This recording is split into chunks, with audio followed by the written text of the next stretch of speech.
कल हमने देखा था जीएसटी का बड़ा बूस्टर आया था, बाजार में तेजी आई, फिर कल के ट्रेडिंग सेशन में जो है गिरावट भी देखने मिली, फ्लैटिश बंद हुआ बाजार, सारे गेन्स जो थे उसको गिव अप कर दिया था कल के लिए। और आज भी देखें तो इनिशियल जो स्टार्ट थी निफ्टी की बात करें तो यहाँ पे देखेंगे एक अच्छी अपमूव आई थी, बट उसके बाद डेज हाई लेवल से जो है निफ्टी में गिरावट देखने मिली। डायरेक्टर साहब एक बार निफ्टी के जो है मूव देखते हैं, कहाँ पे जो है निफ्टी पे गिरावट आ रही है। देखिए लगभग आप कह सकते हैं 70 पॉइंट गिरा हुआ है, 24,670 के नीचे है।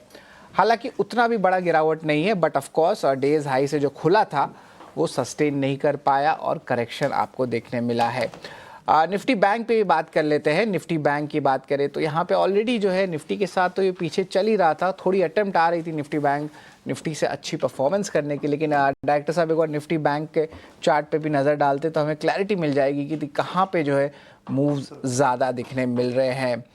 मैक्सिमम जो पेन पॉइंट कहा जाता है वो एक आंकड़ा के मैं रेंज में आपको बता देता हूँ, ये बहुत इंपॉर्टेंट रहता है एनालिसिस के लिए। और ये जो पेन पॉइंट है आपको 24,400 से 24,600 के बीच जो है ज़्यादा दिखने मिल सकता है, बट ऑफ कोर्स उसके ऑप्शंस डेटा भी हम आपको बताते रहेंगे। लेकिन इसके अलावा इंडिया विक्स की बात करें तो उतना ज़्यादा स्ट्रेस तो दिख नहीं रहा है, और एडवांस डिक्लाइन रेशियो जो ब्रॉडर इंडिसेस है वो भी बहुत इंपॉर्टेंट होता है चेक करने के लिए। तो यहाँ पे देखें तो एडवांस डिक्लाइन रेशियो जो है अभी बेयर्स के फेवर में चला गया है। तो ऑफ कोर्स कल की जो सेलिंग आई थी अब वापस से वो दिखने मिल रही है। थोड़ी वॉलेटिलिटी थी कल के एक्सपायरी में, और आज देखें तो उतना कुछ खास सपोर्ट नहीं आ रहा है। और ऑफ कोर्स जो गिरावट है वो आईटी सेगमेंट ज़्यादा ड्रैग कर रहे हैं। डायरेक्टर साहब एक बार सारे आईटी स्टॉक्स को एक बार लेके आए नज़र में। निफ्टी आईटी के अहम लूजर्स की बात करें तो यहाँ पे हम देखेंगे कि जो लूजर्स है आईटी स्पेस में वो ज़्यादा ड्रैग कर रहे हैं। आपको कुछ पुख्ता न्यूज़ फ्लो नहीं आया है टैरिफ को लेके, और जो भी सोशल मीडिया में अफवाह फैल रही है वो अभी तक कहीं से क्लैरिटी नहीं आया है कि ट्रंप टैरिफ लगा सकते हैं आईटी स्पेस में। लेकिन निफ्टी आईटी जो है 2% डाउन है, और बहुत सारे majority of the IT stocks में जो है गिरावट आ रही है। लेकिन चलिए अब बाज़ार पे वापस लौटते हैं, और एक बहुत इम्पॉर्टेंट जो है हमने एक ट्रेंड निकाला है, और ये सवाल उठता है कि ये जो पहला हफ्ता है जहाँ पे बीएसई और एनएसई अपनी ट्रेडिंग हॉलीडेज़ को चेंज कर लिए हैं। बीएसई जो है अब थर्सडे हो गया है, एनएसई ट्यूसडे हो गया, ये हम आपको पहले बता दिए। लेकिन सवाल उठता है कि क्या बीएसई जो सब लोग सोचे थे कि इनके जो है टर्नओवर्स पे इम्पैक्ट आएगा, इनके ऑपरेशनल नंबर्स पे इम्पैक्ट आएगा, क्या ये वो सच है? क्योंकि कहानी कुछ और कह रहा है। आप बीएसई का चार्ट भी एक बार लेके आ जाइए स्क्रीन पे तो हमें पता चल जाएगा कि इतनी स्ट्रेंथ क्यों आ रही है और इसका रीज़न क्या है हम बताएंगे। डायरेक्टर साहब एक बार बीएसई का स्टॉक फायर करें।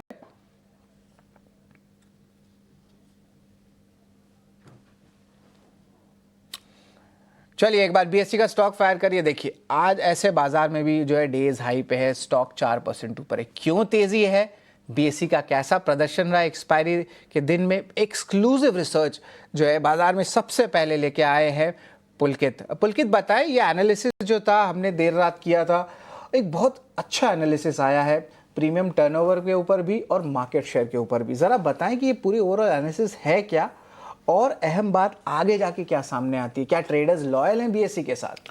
जी शरद जी, जैसा कि हमको याद है कि जब ये न्यूज़ आई थी कि अब एनएसई की एक्सपायरी को हम ट्यूसडे पे लेके आएंगे और बीएसई की एक्सपायरी को हम थर्सडे पे लेके आएंगे, तो ये काफी नेगेटिव सेंटीमेंट देखा गया था कि बीएसई का स्टॉक का टर्नओवर चला जाएगा, वहां से थोड़ी सी अर्निंग पे इम्पैक्ट आ जाएगा। ये सारी विभिन्न बातें हुई थी। कल ये जो हमने देखी बीएसई की पहली बार डे चेंज होने के बाद एक्सपायरी हुई है। तो जैसा कि आप बता रहे थे कि बीएसई की अब एक्सपायरी होगी थर्सडे के दिन और एनएसई की ट्यूसडे के दिन। अब इस हफ्ते ये हो तो गया, तो हमने थोड़ा सा मार्केट शेयर के ऊपर देखा कि किस तरह से ये बदलाव आए हैं। तो अभी तक जो चलता आया था, जो पहले के एक्सपायरी डेज थे, तो जब जब एनएसई की एक्सपायरी होती थी यानी कि थर्सडे के दिन, उसका जो मार्केट शेयर रहता था टोटल ऑप्शन प्रीमियम के टर्नओवर का, वो लगभग 89 से 90% के आसपास रहता था। और इस बार जब ये हुआ ट्यूसडे के दिन, ये सेम उतना ही परसेंट निकल के आया, लगभग 89 टू 90% के आसपास ही। वहीं अब कल जब बीएसई की एक्सपायरी हुई, तो ये जनरली बीएसई का जिस दिन एक्सपायरी होता था उस दिन इनका टर्नओवर रहता था ऑप्शन प्रीमियम का लगभग 56% के आसपास। कल जब ये हुआ तो ये लगभग उतना ही 55.9% निकल के आया। तो मोटा मोटा जो हम ये समझ सकते हैं कि इनके मार्केट शेयर पे कोई भी प्रभाव नहीं पड़ा है, और जो ट्रेडर्स हैं वो अपने प्रिफर्ड एक्सचेंजेस के तरफ लॉयल हैं। आने वाले वीक्स में कैसा होगा ये हम देखेंगे और दर्शकों को बताएंगे। लेकिन अगर पहले हफ्ते की तरफ देखा जाए और उसके हिसाब से ट्रेंड को देखा जाए तो कोई भी बदलाव नहीं हुआ है, किसी भी तरह का बीएसई की अर्निंग पे कोई इंपैक्ट नहीं आया है और शायद आज उसी कारण से बीएसई का शेयर लगभग 4-4.25% ऊपर है। धन्यवाद पुलकित, बहुत इंपॉर्टेंट अपडेट आपने कहा। और एक चीज़ और मैं बता दूं कि बीएसई जो है वायदे बाजार के बिजनेस के अलावा भी जो है बहुत नए नए बिजनेसेस में भी वेंचर कर रही है, कोटक सिक्योरिटीज़ का कहना है। तो ऑफ कोर्स इस पे तो बाजार की नज़र ज़रूर रहेगी और इसके कारण बाकी भी कैपिटल मार्केट थीम स्टॉक्स पे जो है अच्छी मोमेंटम आ रही है, जैसे कि कैम्स और सीडीएसएल। कैपिटल मार्केट थीम्स की तो बात कर रहे हैं, लेकिन कैपिटल मार्केट्स के एक्सपर्ट्स के पास भी चलते हैं और वो है man from Motilal Oswal, Chandan Tapadia. Good afternoon Chandan sir. बाजार की बात करें तो यहाँ पे जो है एक और डिसअपॉइंटमेंट लगातार दूसरे दिन से देखने मिल रहा है। लग ही नहीं रहा है कि जीएसटी का जो एक अच्छी अपमूव आई थी, जो 18 तारीख से हम देख रहे थे, मुनाफा वसूली लगातार दूसरे दिन दिखने मिल रहा है और जो पेन पॉइंट है वो थोड़ा बढ़ते जा रहा है। निफ्टी की भी बात कर ले, निफ्टी बैंक की भी बात कर ले, यहाँ पे क्या स्ट्रैटेजी होनी चाहिए चंदन सर? पहले निफ्टी की बताएं और निफ्टी बैंक की भी बताएं, कहाँ पे मूवमेंट आएगा? देखिए यहाँ पे लेकर 25,000 पे ओपन इंटरेस्ट जो है सबसे ज़्यादा बन रहा है, 24,800 पे भी जो है ये आंकड़े देखने मिल रहे हैं निफ्टी के। तो पहले निफ्टी से ही शुरू करते हैं चंदन सर। जी सर जी, बहुत बहुत धन्यवाद आभार। और काफी इंटरेस्टिंग डिस्कशन अभी आप अपने चैनल पे कर रहे थे, क्योंकि देखिए हमारी मसल मेमोरी में थर्सडे निफ्टी एक्सपायरी थी जो लगभग इतने सालों बाद ट्यूसडे को हुई है और सेंसेक्स की एक्सपायरी थर्सडे को हुई है। तो काफी अच्छा टॉपिक है। बट यस, पहले निफ्टी की बात करने तो मेरा ऐसा मानना है कि बाजार कहीं ना कहीं बुल्स और बेयर के एक बड़े फाइट के बीच में फंस चुका है। एक तरफ जीएसटी रिफॉर्म और एसआईपी फ्लो है, तो दूसरी तरफ एफआई सेलिंग और ट्रंप का कंसर्न्स है। तो मेरे हिसाब से एक तरफ तो डोमेस्टिक क्लूज और डोमेस्टिक क्यूज है वो सपोर्ट करना चाह रही है, बट अगेन ग्लोबल मार्केट है वो साथ नहीं दे रहे, या फिर ट्रम्प के टेरिफ वॉर या फिर जो भी कमेंट आ रहे हैं उसकी वजह से बाजार ऊपर के लेवल पे परेशान हो रहा है। तो मेरा ऐसा मानना है कि बाजार इस कस्साकस्सी में कुछ दिन और रहेगा। और वैसे भी आप देखें तो जो सितंबर और अगस्त का महीना होता है वो यूजुअली ऐसा ही रहता है। आप देखोगे कि पिछले लगभग 10 सालों का हिस्ट्री देखें तो 60-70% टाइम स्लाइटली नेगेटिव रहता है, बट खींचतान बड़ी होती है। तो मेरा वैसा मानना है कि आने वाले कुछ दिन और इस बड़ी खींचतान में रहेंगे। नीचे में जो अभी रिसेंट के लो बने 24,333 वो मेजर सपोर्ट का काम करेंगे, वहीं ऊपर में 25,150 मेजर हर्डल का काम करेंगे। तो मेरा ऐसा मानना है कि इसी 700-800 पॉइंट की रेंज में निफ्टी ब्रॉडर तौर पे काम करता हुआ नजर आए। इमीडिएट बेसिस पे देखें तो एक मेजर सपोर्ट है जो हम क्लोजली ट्रेक कर रहे हैं 24,442। कोई भी हल्का फुल्का डिप आता है तो 24,442 के सपोर्ट से आप खरीदारी कर सकते हो और ऊपर में 25,000 तक के टारगेट लगा सकते हो। तो याद रखें बाजार इस बड़े रेंज में उठापटक करेगा और आपको इस रेंज को डील करना पड़ेगा। और इस रेंज के बीच में ये ध्यान रखें सेलेक्टिव सेक्टर और स्टॉक्स में अच्छा परफॉर्मेंस देखने को मिलेगा। तो आई थिंक 24,442 मेजर सपोर्ट को हिसाब से ध्यान रखें, 25,000 मेजर हर्डल के हिसाब से कामकाज करेगा। तो इस रेंज को आपको प्ले करना चाहिए जोफना। बिल्कुल। और इंटरेस्टिंगली मुझे यहाँ दिख भी रहा है कि कॉल्स के ओपन इंटरेस्ट जो हैं ज़्यादा हैं एज़ कम्पेयर टू पुट्स के ओपन इंटरेस्ट, तो इतना भी ख़राब सेटअप नहीं है। निफ्टी बैंक पे क्या राय होगी आपकी चंदन? जी सर जी, देखिए तो बैंक निफ्टी थोड़ा सा एक कमजोर कड़ी और अंडर परफॉर्मेंस देखने को मिल रहा है। देखिए कल के दिन एक रिकवरी हुई थी जहां पे 54,500 तक का अटेम्प्ट बनाया, बट उससे पहले बार बार 53,600 पे हर्डल ले रहा था, 54,000 पे अटेम्प्ट कर रहा था। तो पिछले लगभग 7 दिनों से आप बात करें तो बैंक निफ्टी बार बार 54,000 के आसपास आ रहा है। बट ओवरऑल आप देखोगे तो 2 महीने से यहाँ पे करेक्टिव मूव देखने को मिला है और 57,600 से लेके 53,600 तक का एक डिक्लाइन देखने को मिला है। तो अब उस डिक्लाइन के बाद कहीं ना कहीं सपोर्ट आ रहा है, बट कंसर्न ये कि फॉलो अप नहीं है। जब तक 54,500 नहीं निकलता है तब तक बुल्स की गिरफ्त में बैंक निफ्टी नहीं आएगा और नीचे में वापस कहीं ना कहीं 53,500 53,250 को टेस्ट करने के यहाँ पे पोटेंशियल बन सकते हैं। कंसर्न ये है कि कोई भी हैवीवेट्स यहाँ पे लीड नहीं दे रहा है, तो एक लिमिटेड मूव यहाँ पे रहेगा। जैसा कि हमने बात किया कि निफ्टी भी दायरेबंद कामकाज करेगा, उसी तरह बैंक निफ्टी भी दायरेबंद कामकाज करेगा, बट बैंक निफ्टी हल्का सा नेगेटिव टोन के साथ काम करेगा। अगर हल्का सा नेगेटिव टोन पे काम कर रहा है तो मेरा एक छोटा सा सवाल आ रहा है एकदम छोटे समय के लिए, अगर कुछ ऑप्शन का ट्रेड बन सकता है निफ्टी बैंक के लिए, ओनली फॉर डिसिप्लिन ट्रेडर्स, अगर बनता है तो शॉर्ट टर्म बेसिस पे छोटे अमाउंट पे, अगर है तो वो कौन सा रहेगा?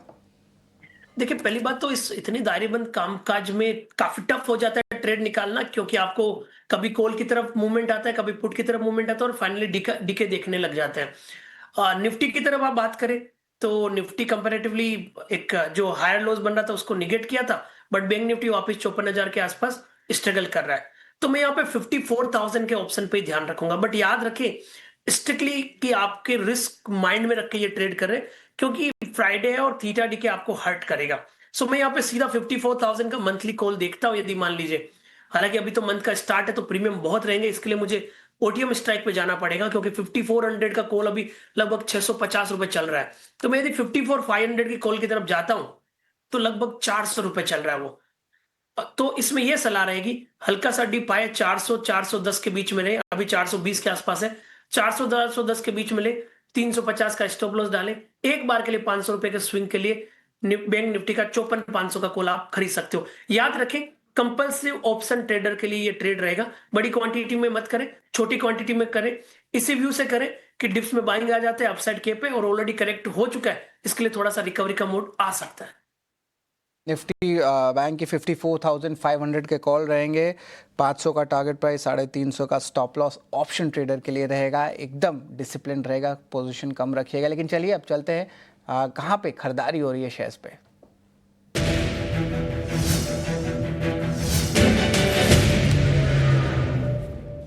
तो ताज़ा खरीदारी शेयर्स की अगर हम बात करें तो यहाँ पे जो है आज लिस्ट जो है ज़्यादा बड़ा नहीं है। बीएससी पे जो है हमने पूरी मैसिवली बात कर चुकी है और ग्लेनमार्क फार्मा में अच्छी अपमूव आई है, स्टॉक 3% ऊपर है। केफिन टेक कैपिटल मार्केट के गुड्स हैं, दोनों में ही अच्छी अपमूव आ रही है। वोडाफोन आइडिया में अवॉइड करूँगा चंदन सर, लेकिन बीएससी की तो हमने बातचीत कर ली है और अच्छा मोमेंटम शायद देखने मिल सकता है। बीएससी पे एक राय आपसे लेना चाहूँगा, फिर हम ग्लेनमार्क फार्मा पे भी आएंगे। इन तीनों में कौन अच्छा लग रहा है सबसे ज़्यादा, वो बताएं। बिल्कुल, तो सबसे ज्यादा अच्छा लग रहा है ग्लेनमार्क फार्मा और इस पे हमारा आज रिकमेंडेशंस भी है। आज हम आपके साथ ग्लेनमार्क पे खरीदारी की सलाह भी देना चाहते हैं। देखिए पिछले लगभग 6 वीक में लोअर टॉप लोअर बॉटम देखने को मिले और 2285 से लेके लगभग 1900 तक के डिक्लाइन यहाँ पे बने। अभी 3 दिन से रिकवरी है और रिवर्सल के साइन यहाँ पे बने, तो ग्लेनमार्क पे खरीदारी की हम सलाह देंगे। सपोर्ट रहेगा 2010 का और ऊपर में 2130 तक के टारगेट ग्लेनमार्क फार्मा दिखाना चाहिए। तो एक तो पॉजिटिव प्राइस पैटर्न वीकली में बन रहा है और डेली में हाई टॉप हाई बॉटम का सीक्वेंस स्टार्ट हो चुका है, तो बिल्कुल ग्लेनमार्क पे हमारी खरीदारी की सलाह रहेगी। अब बीएससी की बात करें तो बीएससी में पिछले 3-4 दिनों से हल्का हल्का रिकवरी है और कल के थर्सडे की एक्सपायरी के बाद यहाँ पे थोड़े से सेंटिमेंट चेंज हुए, मोमेंटम बना है। यहाँ पे ऐसा लग रहा है थोड़ा और स्विंग बनेगा, कहीं ना कहीं 2400 तक का स्विंग बन सकता है, बट अगेन 2400 पे हो सकता है वापस सप्लाई आए, तो 2260 के सपोर्ट से 2400 तक के स्विंग बीएससी में बन सकते हैं। बट याद रखें ऑलरेडी पिछले 5-6 दिनों में रिकवरी आ चुकी है। केफिन टेक की बात करें तो केफिन टेक में भी बॉटम आउट अप्रोच बने 1060 के सपोर्ट से एक बार के लिए 1120 तक के लेवल बनने चाहिए। तो इन तीनों चारों नाम की बात करें तो सबसे अच्छा ग्लेनमार्क है, उसके बाद में बीएससी में थोड़ा और रिकवरी आ सकते हैं और केफिन टेक में भी थोड़ा सा रेंज बाउंड बायस के साथ मूवमेंट आना चाहिए। ग्लेनमार्क फार्मा का एक बार target price stop loss revise करा दें। जी बिल्कुल, आप बीएससी की बात कर रहे हैं? ग्लेनमार्क फार्मा के सर बिल्कुल, तो ग्लेनमार्क के टारगेट रहेंगे, स्टॉप लॉस रहेगा 2010 का, टारगेट रहेगा 2130, 2010 के स्टॉप लॉस से 2130 के target done. Target 2130, stop loss 2010। Director साहब बीएससी, ग्लेनमार्क फार्मा, केफिन टेक, उसी ऑर्डर में जो है हम देख सकते हैं खरीदारी की जो है राय चंदन सर के तरफ से। और थोड़े से शॉर्ट कवरिंग वाले शेयर्स पे बात कर लेते हैं, ज़्यादा तो लगता नहीं है लिस्ट में होगा। डायरेक्टर साहब एक बार फायर करें तो देखें कन्विक्शन का। हाँ, मेरे नज़र में आरबीएल बैंक और Voltas Eternal of course broking upgrades आई है, उस पर हम बात नहीं करेंगे, लेकिन आप अगर बात करें तो एक बार इस पे आरबीएल बैंक पे आते हैं। थोड़े दिन पहले टेक्निकली भी साउंड लग रहा था और देखिए अभी वॉल्यूम्स भी अच्छी है। ज़रा बताएं आरबीएल बैंक पे आपकी क्या राय रहेगी?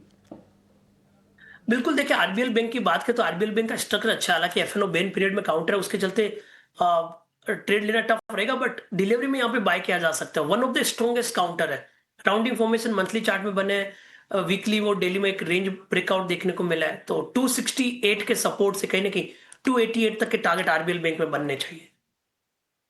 टारगेट प्राइस 268 का सपोर्ट, इस पे जो है नज़र ज़रूर रखेंगे।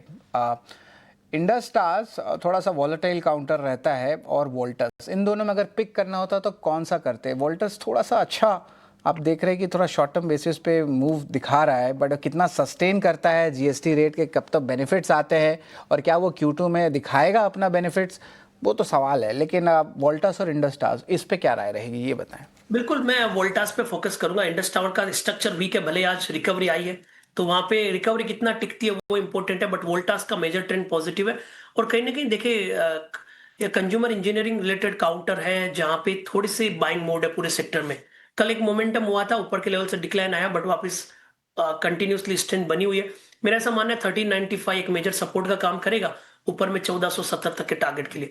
तो आरबीएल बैंक तो स्ट्रॉन्ग है ही, और वोल्टास और इंडस्ट्रियल टावर में हमें वोल्टास अच्छा लग रहा है। और आपने एक नाम यहाँ पे और पूछा, इटर्नल, और मैं आपको बताना चाहूंगा कि इटर्नल पे हमारी खरीदारी की सलाह है। तो जैसा कि आपने ग्लेनमार्क पे खरीदारी की सलाह थी, उसी तरह हमारा इटर्नल आज का टॉप पिक रहेगा। तो इटर्नल खरीदे, यहाँ पे high top Sai bottom daily chart में बन रहा है, वीकली चार्ट सेटअप भी काफी अच्छा है। 324 के सपोर्ट से हम यहाँ पे 350 के टारगेट के लिए खरीदारी दे रहे हैं। जी बिल्कुल। इटर्नल पे तो आपके जो है मोतीलाल ओसवाल ने भी जो है आज ही अहम रिपोर्ट भी निकाला। लगभग 25% का जो है लॉन्ग टर्म बेसिस पे भी जो है हाई टारगेट प्राइस भी रखा गया है। और देखिए ट्रेडिंग भी जो है इटर्नल पे 350 की टारगेट आ रही है, स्टॉप लॉस 324 का है। चंदन, चलिए एक छोटा सा ब्रेक लेते हैं और ब्रेक के उस पार कहाँ पे ताज़ा बिकवाली हो रही है और चंदन सर के अहम पिक्स, ये सब लेके आने वाले हैं।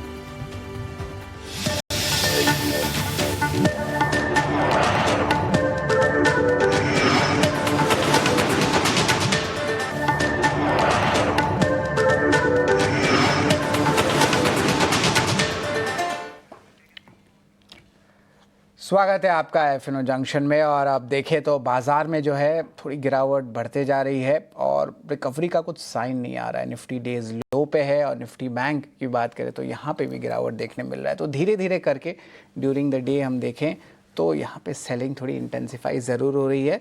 और आज ऑफ कोर्स एक्सपेक्टेड है कि आप ट्रेड लाइट रखें, वीकेंड है और मेजर ट्रिगर्स जो हैं बाज़ार के मोस्टली फैक्टर्ड इन हो गए हैं। बस एक डोमेस्टिक क्यू है यूएस के जॉब रिपोर्ट्स पे, बट एक्सपेक्टेड है कि फेड रेट कट करेगा सितंबर में। लेकिन एक बार चंदन सर के कॉल्स रिवाइज करवा देते हैं। आरबीएल बैंक डायरेक्टर साहब स्क्रीन पे लाएं, उसके बाद वोल्टस और इटर्नल, ये तीनों पे जो है खरीदारी की राय है।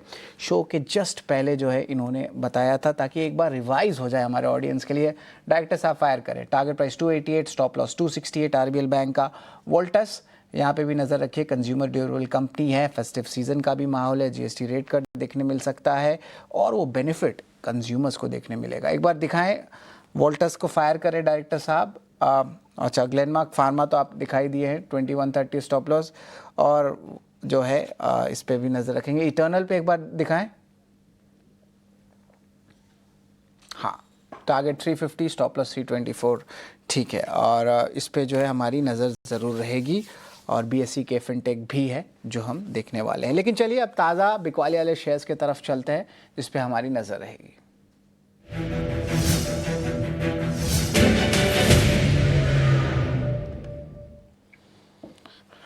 तो ताज़ा बिकवाली वाले शेयर्स की बात करें तो कुछ खास ऐसा है नहीं। सबके जो है पोजिशनल सेटअप की बात करें तो भारत इलेक्ट्रॉनिक्स, ट्रेंट, एलएनटी और थोड़ी सी गिरावट के साथ अपोलो हॉस्पिटल्स हैं। बाय द डिप कैंडिडेट इसमें कुछ लग रहा है चंदन कि कुछ शॉर्ट कॉल आप देंगे हमें आज? देखिए बाजार का देखिए थोड़ा एडवांस डिक्लाइन रेशियो बिगड़ा हुआ है, तो काफी स्टॉक्स है जहां पे एक डिक्लाइन देखने को मिला है। एलएनटी तो रेंज बाउंड है, वहां पे कोई बड़ा ट्रेड नहीं मिल रहा है। इवन ट्रेंड भी रेंज बाउंड है। बीएल है वो नेगेटिव हो सकता है। अपोलो हॉस्पिटल है वो नेगेटिव नहीं है। तो मैं तो अपोलो हॉस्पिटल पे बाय ऑन डिक्लाइन की रणनीति देना चाहूंगा। हालांकि यहाँ पे लॉन्ग लिक्विडेशन हो रही है, but Apollo hospital weak counter नहीं है। मेजर ट्रेंड पॉजिटिव है, इस वीक में लगभग 3% बढ़ा है। और आप देखोगे तो ये स्टॉक अपने लाइफ टाइम हाई में चल रहा है। 7980 इसका लाइफ टाइम हाई है और उससे जस्ट 130 रुपए नीचे है। तो 2% चला तो अपने लाइफ टाइम हाई टेरिटरी में एंटर कर जाएगा और नया मोमेंटम आएगा। आज भले ही आधा % नीचे है, बट ऑलरेडी 3 दिन से हाई टॉप साई बॉटम बना रहा है। तो मेरे हिसाब से अपोलो हॉस्पिटल पे बाय ऑन डिक्लाइन की रणनीति बनाना चाहेंगे। सपोर्ट रहेगा 7700 का, ऊपर में लगभग 8050 तक के टारगेट अपोलो हॉस्पिटल में बनने चाहिए। तो इन तीनों चारों ट्रेड से अपोलो हॉस्पिटल ऐसा हो सकता है जहां पे खरीदारी के मौके हल्के से डिक्लाइन में देखने चाहिए।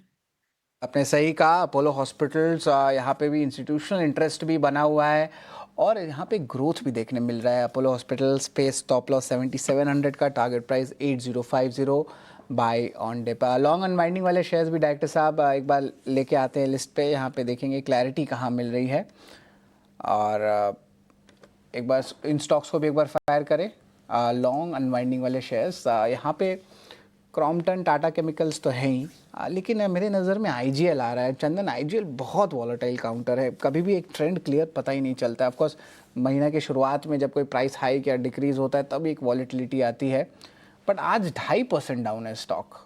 नज़र लगाएं कि आईजीएल में कि और थोड़ी सी सेलिंग प्रेशर आ सकती है, कि हमें लगता है कि एक छोटे कंसोलिडेशन में वापस चला जाएगा आईजीएल।